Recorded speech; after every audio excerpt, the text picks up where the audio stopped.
Hey class, welcome to Module 1. Do a quick overview of Module 1. It's going to be a little bit longer because it's the first week, but I'll keep it under 10 minutes for sure.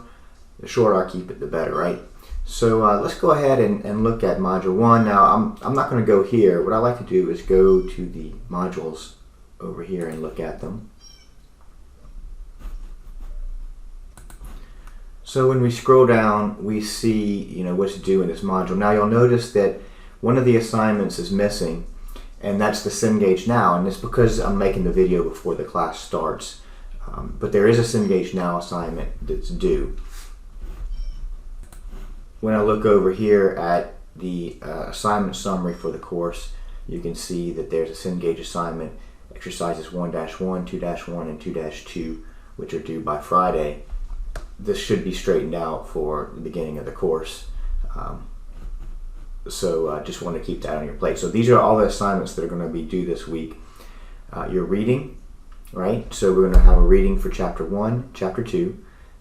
The discussion engagement.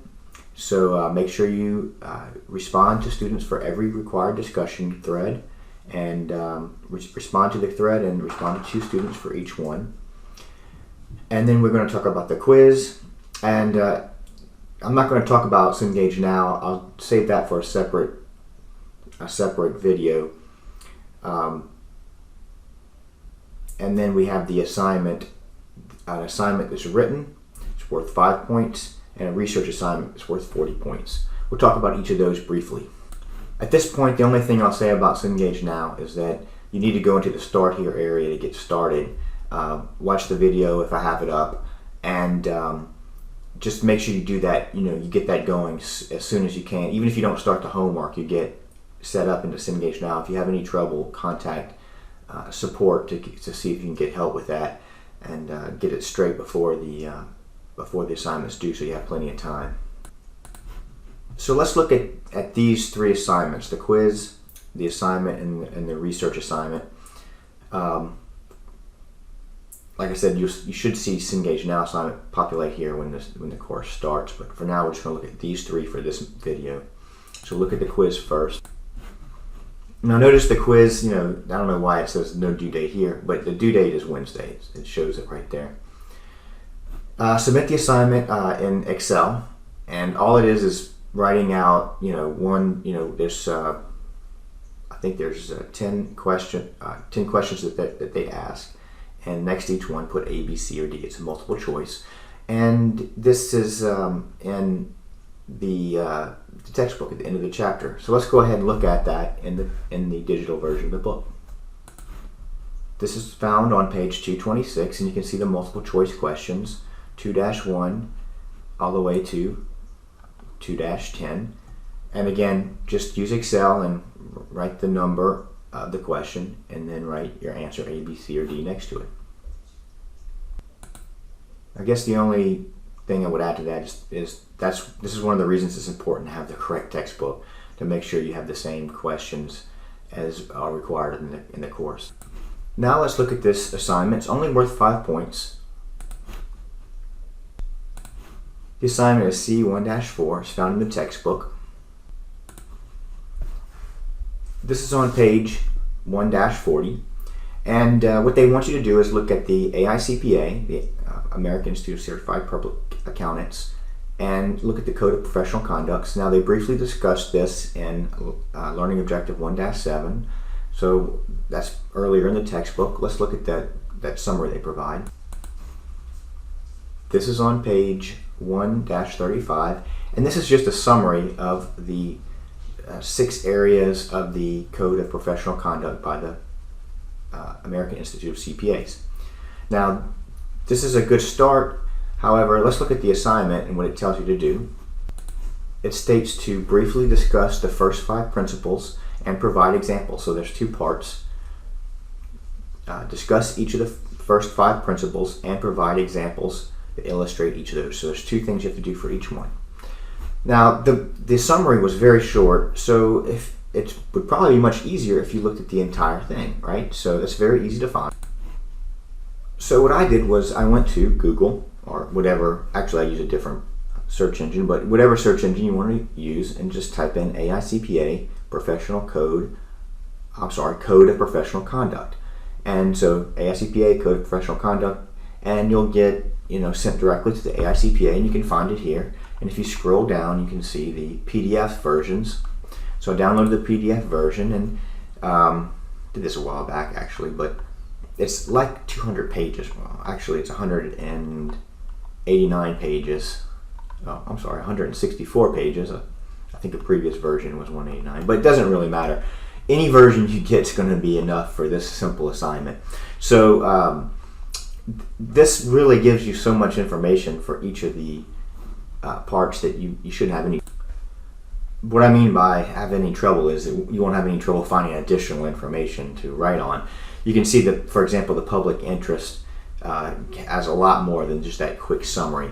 And so this should give you what you need to write this up. You should do about 5 paragraphs, right?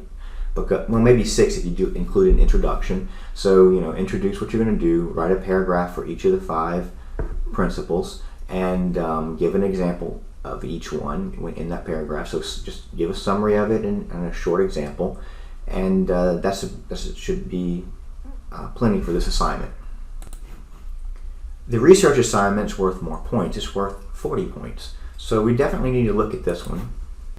So notice that we have a little rubric that's going to go along with the grading. So this is part of this what the university did. So you can see one of the key elements, some of the key elements I'm going to use for grading.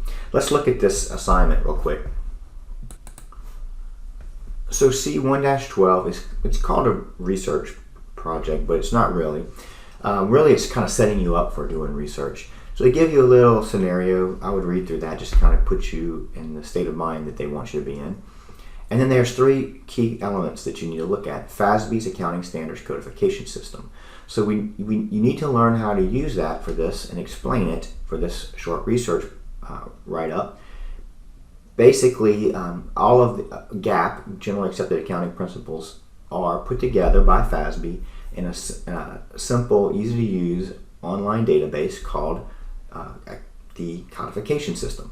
So you're going to need that when you write up your research, so this is going to set you up for that. Let's look at the codification system, and what we want to do is we want to first write about what it is, how it's structured, and then step-by-step instructions how you would use it. So we're looking at about a page.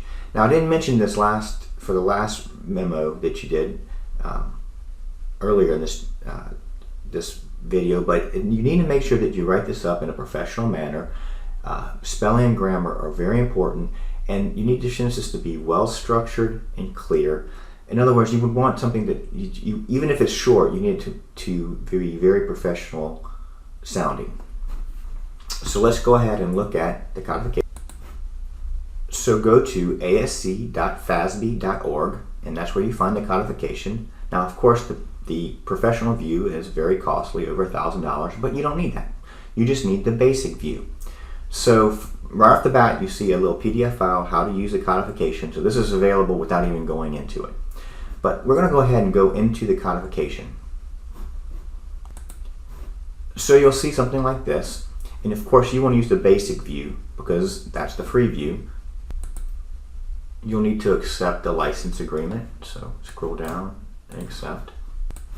So this is the codification, right? Now the professional view has more tools and bells and whistles, but everything you need is here. This is the entire GAAP codification provided by FASB.